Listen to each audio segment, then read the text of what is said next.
कठोर हेला भुवनेश्वर महानगर निगम आगकू कड़ाकड़ी भावे पालन हेब नियम सीधा सीधा सुनाई देला बीएमसी एणिकी अबकारी जिनिस गुटका को नहीं प्रशासन बड़ निष्पत्ति जोरदार हेब गुटका enforcement drive vending zone OMFED बुथरे गुटखा बिकिले एक्शन जो माने बिक्री करिवे सेमानंकर लाइसेंस बातिल करबा नहीं बीएमसी पक्षरु चेतावनी दिया जायछि।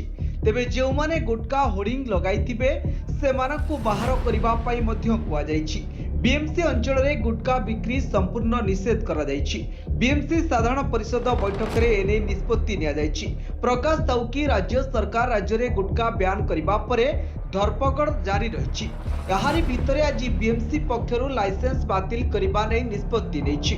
बीएमसी निज आय वृद्धि करबा पई लक्ष्य रखिछि। सरकार करिथिबा नियम को कड़ाकड़ी पालन करा जिवो बोली मेयर सुलोचना दास कहिसेंती।